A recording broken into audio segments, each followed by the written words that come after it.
सब कुछ हो लेकिन दिमाग अगर काम न कर रहा हो तो कुछ भी संभव नहीं। सबसे बड़ी चीज है कि हम अपने आप को यह समझें कि मेरा दिमाग काम कर रहा है एट एनी कॉस्ट, किसी भी कीमत पर। हम चाहे जिस लेवल से भी हों, जिस फैमिली से भी बिलोंग करते हो, जिस कास्ट से भी बिलोंग करते हो, जिस लेवल से भी बिलोंग करते हो, आइदर सिटीज़ में रहते हो या विलेज एरिया में रहते हो, कहीं पर भी रहते हो, लोग पढ़े लिखे हैं वहाँ कम हैं ज़्यादा हैं, इससे कोई मैटर नहीं करता। हमारा दिमाग काम करेगा। हम यदि चाहते हैं कि हमारा दिमाग बेहतर तरीके से वर्क करे और हम अपने काम में एक ज़ोरदार तेज़ी ला सकें, एक उछाल ला सकें, एक गति दे सकें, तो बेहतर से बेहतर, बेस्ट से बेस्ट परफॉर्मेंस करने के लिए जो तरीके अपनाए जाते हैं उसके कुछ खास पॉइंट्स हमने पहले से ही रिटर्न करके रखा है। तो कुछ अल्टरनेटिव जो टैलेंट हैं वो हमारे पास होनी चाहिए। अल्टरनेटिव टैलेंट का मतलब होता है जो सामान्य, जो हम पढ़ लिख करके जो करते हैं, साधारणतः जो किताब कॉपियों के माध्यम से जो हमें स्कूल में मिली है, ट्यूशन्स कोचिंग में मिली है, उसके अलावे हमारे पास किस तरह के टैलेंट्स हैं, उसके ऊपर भी हमारा जो माइंड है वो बम्प करता है, वो बाउंस करता है, ये बहुत अच्छे से काम करता है। थोड़ा ओवर माइंडेड सोचता है, थोड़ा सा आगे तक सोचता है, थोड़ा फ्यूचर प्लानिंग कर पाता है, थोड़ा पास्ट देखता है, प्रेजेंट देखता है, इसके बाद कोई प्लान व्यवस्थित तरीके से कर पाता है। तो आते हैं समराइज करते हुए सब कुछ चलेंगे हम। मेरा मुख्य व्यू है कि माइंड को तेज करने का जादू, तेज करने के जादू में सबसे बड़ी जो चीज़ भूमिका निभाएगी वो अल्टरनेटिव टैलेंट है। क्यों? यह अल्टरनेटिव टैलेंट जो है हमें इंटरटेन भी कराता है। अब देखिए, कोई भी काम करो अगर उसमें कोई इंटरटेन नहीं है तो वो काम बकवास हो ही जाए। कोई भी काम करो, दुनिया का, धरती का कोई भी काम हो, जितना बेहतर से बेहतर हो, अगर उसमें थोड़ी सी भी मनोरंजन नहीं है, थोड़ा सा भी आपको अच्छा नहीं लग रहा है, थोड़ा आपको मन बहलाने लायक नहीं है, तो वो आपको बोरिंग कर देगा। तो कामों में थोड़े से बेहतरी मतलब उसमें थोड़ा मनोरंजन, मन को रंजन करने लायक, थोड़ा सा मन को चॉइस के लायक करने के लिए थोड़े से ये नेचुरल टैलेंट डेवलप करने पड़ेंगे, जिसको अल्टरनेटिव टैलेंट हमने नाम दिया है। फर्स्ट बात करेंगे बाकस फिंगर यूजिंग एबिलिटी। ये बच्चों में खास करके करने की ज़रूरत है। हालांकि हम आप कोई भी करें तो भी काफ़ी ज़्यादा कारगर सिद्ध होगी। जैसे हम कुछ काउंटिंग करते हैं तो अपने उंगली का इस्तेमाल करते हैं, उंगली का इस्तेमाल करते हैं। एबाकस भी उसी तरह का एक बनावट होती है जिसमें काउंटिंग करने का एक सेपरेट वे होता है, वहाँ पे एक अच्छे से वे होता है, उसमें इस तरह के कुछ लगे हुए होते हैं, हाँ, और उससे इजीली हम काउंट कर पाते। तो ये बच्चों में ये डेवलप की जा सकती है कल्चर, और उसके थ्रू वो अच्छे से कैलकुलेशन कर पाने में सक्षम हो पाएंगे। मतलब कहने का ये कि अपने माइंड को थोड़ा सा बेहतर कैलकुलेटिव बनाने के लिए आप एबाकस का या अपने माइंड का यूज कर सकते हैं, फिंगर्स का यूज कर सकते हैं, अपने हैंड को यूज कर सकते हैं, ताकि इसमें कैलकुलेटिंग पावर आ जाए। जैसे हम लोग जनरली 1 2 3 4 ऐसे करके काउंट करते हैं, तो इसका भी यूज है। इन पोर्स का यूज करते हैं 1 2 3 ऐसे कर करके, तो इसका भी बच्चों को खास करके इसे डेवलप करने की ज़रूरत है। अगर आपके बच्चे हैं घर में तो उन्हें उंगली का यूज़ करना भी सिखाएं, और खुद भी अपने उंगली का इस्तेमाल करके थोड़े से इंटरटेनमेंट लाया जा सकता है। अल्टरनेटिव टैलेंट जैसे एक हम लोग जनवरी फरवरी मार्च अप्रैल करके करते हैं। जैसे जनवरी है तो ये 31 का हो गया, ये नीचे वाला जो एक गैप है इसके अंदर घुस गया तो ये 30 का हो गया, फिर ऊपर आया 31 का हो गया, फिर इसके अंदर गया, इस तरीके से होता है ना एक, तो भी एक प्रकार का टैलेंट ही है। फिर इसके अलावा जो हम अपनी अंगुलियों का इस्तेमाल कैसे कर सकते हैं कुछ चीज़ों को मेजर करने के लिए। ऐसे हमारा जो ये छोटी सी अंगुलियां का जो टुकड़े टुकड़े दिखते हैं, ये लगभग 1 इंच के आसपास में है, तो कहीं कहीं मेजरमेंट करने के लिए काम आ जाते हैं। कभी इस अपने पार्ट का यूज कर लीजिए, यहाँ से यहाँ तक का कितने के बराबर होता है, ये अपने पार्ट्स को अगर रखते हैं नॉलेज के अंदर, तो कहीं मेजरमेंट करना हो, कहीं कुछ शॉर्टली आपको जानने हो, आपके पास कोई टूल्स नहीं है, तो अपने इस बॉडी पार्ट्स का इस्तेमाल करके आप कुछ चीज़ों को कैलकुलेट कर सकते हैं ईजिली। इसके अलावा आइए मल्टीपल इंटेलिजेंस टेस्ट।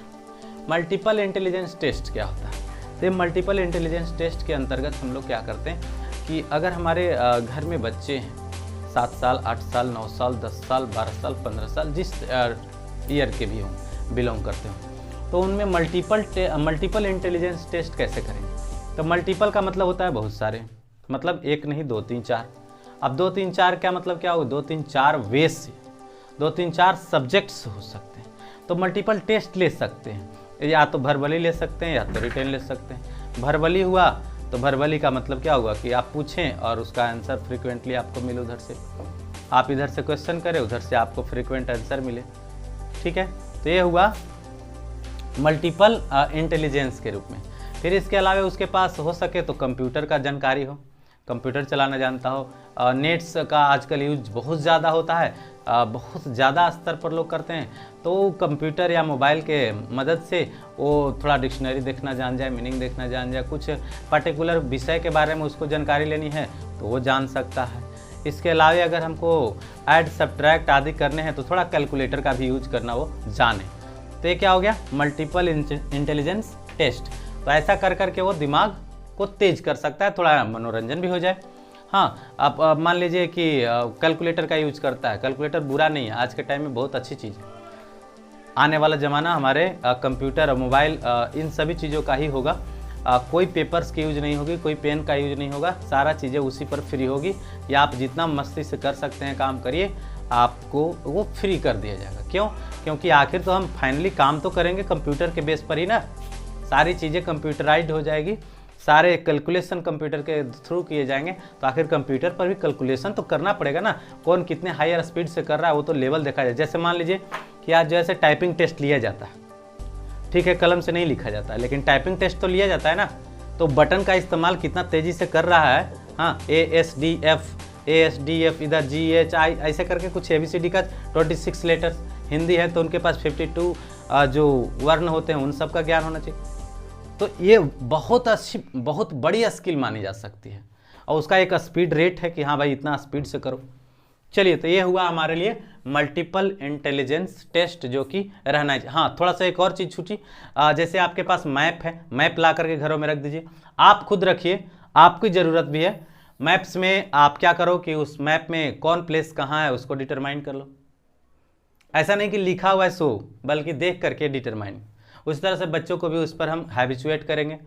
अब पीरियोडिक टेबल होता है उसको, पार्ट्स ऑफ बॉडी होता है उसको, और भी तरीके से उसको हम इंटेलिजेंसी विकसित कर सकते हैं, इंटरटेन भी करा सकते हैं। आइए मेमोरी साइंस की बात करें। मेमोरी साइंस का मतलब ये है कि साइंस के मेमोरी की साइंस ये है कि मतलब आपका जो दिमाग है वो किस लेवल में काम कर रहा, the level of your mind is higher और लोअर, वो टेस्ट करनी है। वो टेस्ट करने के लिए आप फ्रीक्वेंटली कभी भी हाँ मन मौजी आप क्वेश्चन कोई सिंपल सा कर लीजिए। आप खुद से भी कर लो, खुद से भी करके देख लो कि आप आंसर दे पाते हो कि नहीं, किसी और को जानने की ज़रूरत भी नहीं है। और अगर बच्चों को करनी है तो बच्चों से पूछ लीजिए, सिंपल सी बात पूछ लीजिए। जैसे मान लीजिए कि वो बच्चा 7-8 में पढ़ता है, तो उसको से पूछिए ना कि भाई पचने की प्रक्रिया क्या होती है, डाइजेशन कैसे होता है, कहाँ कहाँ भोजन जाती है। हो सकता है, कॉमन सी बात है।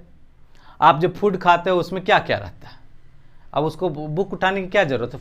फूड जो हम खाते हैं वो क्या क्या रहता है, अगर वो पढ़ा है, जानकारी है तो कुछ तो बताएगा, और आपको उसकी मेमोरी की भी टेस्ट हो जाएगी। और उसमें किताबों की बहुत ज़्यादा ज़रूरत भी नहीं है, ऐसे भी हम सिंपली जान सकते हैं कौन कौन से मटेरियल्स हमें एवरीडे के फूड में खानी चाहिए, कितने टाइम्स हम भोजन को लेंगे प्रॉपर अमाउंट में कि हमारा हेल्थ बना रहे। अच्छा, एक्सरसाइज और वर्क में क्या अंतर है। बहुत लोग बोलते हैं कि एक्सरसाइज करो। बहुत लोग कहते हैं कि हम सुबह से उठते हैं तो बहुत सारा इतना सारा काम रहता है कि एक्सरसाइज तो ऐसे ही हो जाता है। तो आखिर ये एक्सरसाइज और काम में अंतर क्या है, ये भी एक प्रकार का टेस्ट। सिंपली आप उसके माइंड को विजुलाइज कर सकते हैं कि हाँ भाई कितना लेवल में है, कितना सोच सकता है। हाँ, ऐसे भी कुछ मैटर पर बातें कर सकते हैं, कोई कहानियाँ सुना करके उससे पूछ सकते हैं। कोई कहानियाँ छोटी सी सुना लीजिए, उससे फिर से कहिए कि रिप्लाई करो भाई, या उसमें से छोटे छोटे क्वेश्चन निकाल करके आप पूछ लीजिए। जैसे कछुए और खरगोश की भी कहानी सुना लीजिए और फिर उसमें से क्वेश्चन फ्रीक्वेंटली पूछ लीजिए, हो सकता है जवाब दे। अब थोड़ी बहुत भी जवाब दिया तो उसकी माइंड की जो ये एबिलिटी है वो आपको पता चल जाएगा। और ऐसे करके ही आप खुद को भी इंटरटेन कर पाओगे और बच्चों को भी इंटरटेन कराओगे। चलो आगे देखते हैं। तो फिर हमारे पास आई बात स्पीड रीडिंग एंड राइटिंग की। अब आपको लग रहा हो कि रीडिंग राइटिंग तो बच्चों का खेल है। नहीं, यदि आप भी कोई बिजनेसमैन है, आप भी कुछ करते हैं, एज ए टीचर भी हैं, तो आपको भी रीडिंग राइटिंग के स्पीड और स्किल होनी चाहिए। विदाउट स्किल और स्पीड आप कैसे कर पाओगे? जल्दी जल्दी लिखनी है, लिखने के तरीके, ये दोनों ही चीज़ें। और दो तरीके से, एक तो होता है कि रिटनिंग आप लिख रहे हो, कॉपी कर रहे हो, एक चीज़ को देख रहे हो, लिख रहे हो, देख रहे हो, लिख रहे हो, देख रहे हो, लिख रहे हो, देख रहे हो, लिख रहे हो। और एक चीज़ है लिसनिंग और राइटिंग। लिसनिंग और राइटिंग, आपके कानों में आवाज़ जा रही है, जैसे मैं बोल रहा हूँ आप लिख रहे हो, मैं बोल रहा हूँ आपको लिखना पड़ रहा है। तो ये दोनों ही वे बड़ा ही डिफिकल्ट है। हाँ, इसमें भी स्पीड का बड़ी मायने रखता है।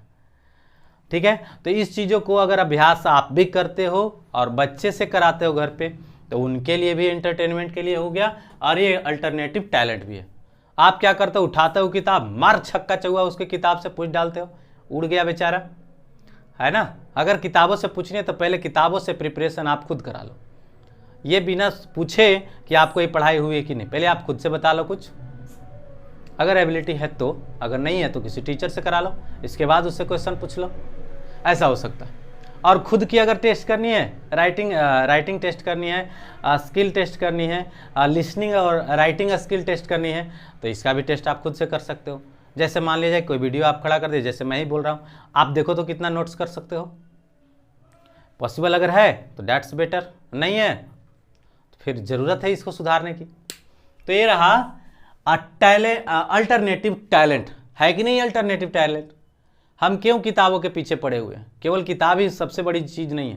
अगर इन सभी चीज़ों को मिक्स कर दिया जाए तो हमारा जो एजुकेशन सिस्टम है बच्चों के साथ, या हम अगर खुद ही पढ़ना चाहते हैं, तो वो हमारे लिए क्या होता है, और भी बेहतर हो जाता है, और उसकी टेस्ट बढ़ जाती है, क्वालिटी बढ़ जाती है, हम ज़्यादा उसमें इंटरटेन कर पाते हैं और ज़्यादा उसके साथ इन्वॉल्व रह पाते हैं।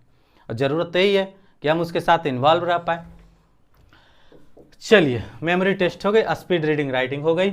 माइंड कैलकुलेटिंग हैबिट, अक्सर देखा जाता है कि आप भी जोड़ घटाव कर लेते होंगे कॉपी किताब पर। कोई हिसाब आ गया है, किसी को पैसा मैनेजमेंट करनी है, कितना लिया, कितना दिया, कितना बैंक अकाउंट में, कितना कहाँ, ये सारी चीज़ें आप कर लेते हो।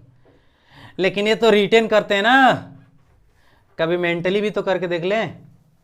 मेंटली आपने 2000 का नोट ले गया, 2000 में 500 यहाँ खर्चा, 200 यहाँ खर्चा, 250 यहाँ खर्चा, 250 यहाँ, 252 यहाँ, 181 यहाँ, ऐसे करके बहुत सारे रुपए खर्च होते हैं।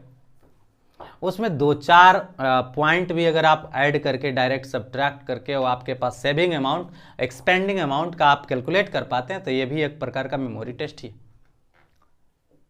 मेमोरी का जांच, और इसको कहते हैं माइंड कैलकुलेटिंग हैबिट। बच्चे आपको घर में जोड़ घटाव जानते हैं, गुना भागा जानते हैं, एलसीएम एचसीएफ जानते हैं, भरभली पूछ लो, 10 और 20 का एलसीएम बता दो भाई, 5-6 का एचसीएफ बता दो, 2-4 का एलसीएम बता दो, 2-4 को डायरेक्ट ऐड करके बता दो, 100 और 150 का ऐड बता दो, 150 में 3 से डिवाइड किया, डायरेक्ट डिवाइड बता दो, 5 लाख में 2 से डिवाइड किया, डायरेक्ट उसका रिजल्ट बता दो। तो ये चीज़ें कर सकता है, मैं भी वो कर भी दे। इससे क्या मतलब, कर भी दे तो का मतलब छोड़ दें। ये बराबर रेगुलर बेसिस पर अगर होगी तो उसकी माइंड की जो हैबिट है, जो माइंड में जो कैलकुलेटिंग पावर है, वो क्या होगी, बढ़ती जाएगी। मैं तो खुद ही करता हूँ, खुद प्रैक्टिस करता हूँ ऐसा ऑलवेज, और बच्चों से भी कराते रहता हूँ। इससे क्या होता है कि अपना भी दिमाग ठीक रहता है, बच्चों का भी दिमाग ठीक रहता है। कभी कभी ज़्यादा जो गुस्सा आता है कि हाँ इसको तो कभी पढ़ाए थे और उसको याद नहीं है, तो कभी अपने ऊपर भी तो अप्लाई करके देखो। आपने पढ़ा था जो आपको याद है, आपने जो पढ़ा था वो सारी चीज़ें याद है, सारी चीज़ें लाइन बाय लाइन लिख देंगे। जब ये चीज़ें आप खुद भी आभास कर लेंगे तो आप बच्चों को इस तरह से डांटेंगे नहीं। फिर उससे क्या आशा क्या रखेंगे, आशा ये रखेंगे कि चलो भाई 10 दिन हो गए, 20 दिन हो गए, बिफोर 10 डेज आपको बताया था, 8 पॉइंट बताया था, 2 पॉइंट्स लिखो, 3 पॉइंट्स लिखो, एटलीस्ट 1 पॉइंट लिखो, या कम से कम नाम बता दो। तो ये चीज़ें हो सकती है, और इससे आपका भी माइंड ठीक रहेगा, बच्चों का भी ठीक रहेगा। आइए figure and picture support. Figure and picture support का इतना ज़्यादा रोल है, कहिए मत, बहुत बड़ा रोल है। There is a big role. मैं प्रायः पढ़ाते समय बच्चों को जब ये बताता हूँ, क्या बोलते हैं, image formation in front of concave mirror, convex mirror, क्या बोलते हैं, कन्वेक्स लेंस, कॉनकेव लेंस, अवतल लेंस, उत्तल लेंस, अवतल दर्पण के सामने जो है प्रतिबिंब निर्धारण। अब उसको लाख याद कर लो यार, कुछ नहीं याद होता। लेकिन अगर उसको अगर फिगराइज करके आपने किया है कि भाई वस्तु को यहाँ पर सामने ऐसे फ्रंट में यहाँ पर रख दिया, ऑब्जेक्ट ऐसे गई, किरण ऐसे गया, हाँ रेज, और यहाँ से रिफ्लेक्शन के बाद फोकस से गया, ऐसे गया वैसे गया, जो भी रूल है। अब यहाँ पर मैं आपको रूल क्या बताऊँ, अगर इस चीज़ों को अगर माइंड में रखें तो ईजिली उसे बताना होगा। ज्योमेट्री के जितने भी क्वेश्चन होते हैं, देखिए ज्योमेट्री की बातें याद आ गई। ज्योमेट्री जिसे देखकर बच्चे में डर, फियर पैदा होती है, वो बड़े बाप ज्योमेट्री है। रियलिटी ये है कि ज्योमेट्री ही सबसे इजी, ज्योमेट्री ही इजी है, बाकी चीज़ें कठिन है। क्यों? क्योंकि यहाँ पर कोई फार्मूले ही नहीं है, सबका कोई ना कोई थेसिस है, सबका कोई ना कोई एक प्रमाण है, एक सिद्ध है और ऑटोमेटिकली प्रूव्ड है, जिसे हम अगर प्रूफ कर करके, प्रमाणित कर करके अपने माइंड को अगर मैसेज दिए हों कि ऐसे होता है, ऐसे होता है, जैसे त्रिभुज के तीनों कोनों का जोड़ 180 डिग्री होता है, प्रूव इट। थेल्स प्रमेय, prove it. Pythagoras, prove it. समांतर रेखाओं से संबंधित जो भी कॉन्सेप्ट हैं उसको प्रूव किया हुआ है और आपके दिमाग में वो चीज़ें हैं, तो बताइए जो चीज़ें प्रमाणित है, आपके सामने ही प्रूफ हुई है, वो भी लाइन एंड एंगल्स के साथ, तो वो चीज़ें तो सबसे बेहतर हुई। डैट मीन्स फिगर का कमाल बहुत बड़ा है। अब इसको ऐसे भी समझ सकते हैं जैसे आप किसी ऑडियो को सुने और एक वीडियो को देखें। ऑडियो क्या था? केवल साउंड थी, और वीडियो क्या था? वो पिक्चर सहित था। अब ऑडियो और विजुअल, जो वीडियो आपने देखा, दोनों में फ़र्क क्या? एक पिक्चर सहित देखा, एक सिर्फ साउंड देखा। अब उसी चीज़ को आप सोच सकते हैं कि फिगर से अगर बच्चा करे कैलकुलेशन, फिगर से कोई चीज़ों को याद करके रखे तो कितना बड़ा रोल अदा कर सकता है। जैसे हम आँख की बनावट के बारे में जानकारी लें, तो अगर हम आँख की बनावट को अगर जानते हैं, एक कॉर्निया होता है, यहाँ पर ऐसे करते हैं, एक सिलियरी मसल्स होता है, इसके बीच में जो ऐसे हमारा लेंस लटका हुआ होता है, तो ये चीज़ें कब तक रहेगी? लाइफ टाइम रह सकती है। आप किसी शहर के बारे में जानते हैं और वहाँ आप गए हैं, दोनों में फ़र्क क्या? आप जब गए हैं तो उसके लोकेशन को बहुत कुछ जानते होंगे, हो सकता है कि 2-4 बार गए होंगे तो पूरे कंप्लीटे जानते हों, अगर वहाँ रहते हो तो एकदम में पूरा जानते हैं, पूरा फिगरे आपके पास है। तो कुल मिलाकर के हम कह सकते हैं कि पिक्चर का बहुत बड़ा रोल है, फिगर इज इम्पॉर्टेंट। जैसे बच्चों को सिखाई जाती है क से कबूतर, और कबूतर का फिगर भी है और क भी है, और क से कबूतर, ये दोनों चीज़ें हो गई। विजुअल ज्ञान, किताबों में पिक्चर क्यों दी जाती है? किताबों में देखेंगे कहानियों के साथ बगल में एक पिक्चर भी दिया जाता है। पिक्चर क्या रोल अदा करता है? पिक्चर का सबसे बड़ा रोल है, बच्चे उससे अटेंशन में आते हैं, थोड़ा एंटरटेन कर लेते हैं। पिक्चर में कुछ चीज़ें दी रहती है, भाई चलो लड़का का फोटो है, चलो ये राजा का फोटो है, चलो ये मंत्री का है, चलो ये है वो है, सारी चीज़ें देख करके थोड़ा सा मनोरंजन हो जाती है, अच्छा लगता है ना। तो फिगर एंड पिक्चर सपोर्ट बहुत बड़ी चीज़ है। फिर आइए अटेंशन एंड विजुअलाइजेशन। हाँ, कुछ भी कर रहे हो ध्यान वहीं हो, कुछ भी कर रहे हो, जैसे मैं वीडियो बना रहा हूँ तो ध्यान अगर यहीं है तो बहुत बेहतर होगा। अगर मैं वीडियो बना रहा हूँ अगर ध्यान कहीं और है तो गड़बड़ है। तो ये सारी चीज़ें जब आप पढ़ रहे हो, जब आप कोई काम कर रहे हो, आप किसी भी तरह के पेशे से हो, किसी तरह का प्रोफेशन आप काम करते हो, अगर आपका माइंड उसी जगह पर, उसी दिशा में, उसी डायरेक्शन में ऑलवेज रह रहा है, रेगुलर बेसिस पर रह रही है, तो उससे उसका प्रोग्रेस होना ही होना है, होगा ही होगा ना। रेगुलर प्रैक्टिस से बहुत सारी चीज़ें इंप्रूव हो जाती, सुधर जाती, बदल जाती, और उसमें एक बहुत बड़ा उछाल आता है, और जैसा हम सोचते हैं कि उसमें बदलाव आए वो होगा ही होगा। तो ये रहा अटेंशन। अब विजुअलाइजेशन क्या था? विजुअलाइजेशन का मतलब काम को करने से पहले हम उसके बारे में जान लेते हैं कि कैसे करना है, ऐसे ऐसे ऐसे, यहाँ जाएंगे, इतना बजे जाएंगे, उससे मिलेंगे, ऐसे करेंगे, वैसे करेंगे। ये सारी चीज़ें आपके पिक्चर में पहले ही फिट है, दैट्स विजुअलाइजेशन। आपने मिशन तैयार किया, गोल तैयार किया, और गोल का आपने पहले ही से विजुअलाइजेशन किया कि ऐसा होगा, ऐसा होगा, आपके पास गाड़ी होगा, बंगला होगा, घर होगा, इसके अलावा पैसे होंगे, इसके बाद क्या क्या आप एंजॉय करेंगे, कैसे एंजॉय करेंगे, कहाँ जाएंगे, कहाँ आएंगे, ये सारी चीज़ें विजुअलाइजेशन कहलाती। तो विजुअलाइजेशन अगर विजुअली हो जाए माइंड में, जो चीज़ें नहीं हुई है उसको पहले ही अगर विजुअलाइज किया जाए तो इंटरटेनमेंट के लिए भी हो गई, और एक आपके पास अल्टरनेटिव टैलेंट भी है। अब बहुत अच्छी है, जिसके अंदर ये विजुअलाइजेशन की टैलेंट है ना, वो काफ़ी बेहतर और बेस्ट से बेस्ट कर सकता है, सुपर फाइन कर सकता है। चलिए, इन सब के होते हुए अल्टरनेटिव टैलेंट के अलावा भी आपको कुछ चीज़ों का ध्यान रखना। First is be kind, 5 star इसीलिए मैं दिया। Be kind, be humble, be kind, be honest, be humble. एकदम काइंड, विनम्र, जहाँ रखेंगे फोपू ना, ज़्यादा भड़कने तड़कने वाले, तो ऐसे में गड़बड़ है। इस चीज़ों पर एकदम ध्यान रखना। बी काइंड, एकदम ऑलवेज किसी के सामने हो काइंड। बी ऑनेस्ट, अपने काम के प्रति एकदम ऑनेस्टी, उसके विकास के लिए भी ज़रूरी है और आपको आगे बढ़ने के लिए भी ज़रूरी है। आपको आगे तक जाना है, ऑनेस्टी से काम करोगे तो जो भी चीज़ें गड़बड़ी हो रही है सब बदलते जाएगा। ऑनेस्टी से मतलब है कि आप उस काम के बारे में हमेशा सोचते और जो भी प्रॉब्लम आती है उसको सुधारते, हमेशा सोचते हमेशा सुधारते, हमेशा सोचते हमेशा सुधारते। यानी जो प्रॉब्लम है, प्रॉब्लम को सोल्यूशन में आप बार बार चेंज करें, बार बार चेंज करें। और ये चीज़ें करने में थोड़ा सा भी कसर नहीं छोड़ रहे हैं, किसी से ऐसे नहीं फॉल्सबाजी नहीं कर रहे हैं। और सबसे पहले तो फॉल्सबाजी क्या, सही बताने की क्या ज़रूरत है, आप खुद को बताओ ना कि आप कितना किए, दैट्स ऑनेस्ट। किसी को प्रमाणित देने की जरूरत नहीं, आप खुद से ही पूछो कितने ऑनेस्ट हो, कितना बेहतर तरीके से करते हो, दैट्स योर ऑनेस्टी। आपकी ऑनेस्टी कितनी है वो आप ही जानते हैं। Next, be humble. हम्बल और काइंडनेस में बहुत ज़्यादा का डिफरेंस नहीं, बोथ आर सेम लगभग, लेकिन थोड़ी सी है। ये हम्बल का मतलब होता है कि आप क्या बोलते हैं, हमेशा आपके सामने जब भी कोई आए, कोई बोले, कुछ कहे, सुनो ध्यान से, सुनना ध्यान से, लिसनिंग पावर कंसंट्रेशन के साथ हो, सामने वाले को बोलने दो, दैट्स हम्बल। आपसे कोई जो है से एक तरह से ये भी कह लो कि डर नहीं पैदा हो रहा है किसी को, सामने वाले को, दैट्स हम्बल वो भी है। काइंड तो ये भी हो गया कि भाई आप दयालु हैं, चलो भाई। और ये हम्बल ऑलवेज आपके पास जो है लोगों की भीड़ रह सकती है, कोई भी लोग आपसे बात कर लेंगे, हम्बल यदि हैं तो। सेट ए गोल, बिना गोल का कुछ नहीं होता। ये सारी चीज़ें बताएं ना, सब बकवास हो जाएगी। अगर बिना गोल का हो रहा है तो सब गोल गोल हो जाएगा।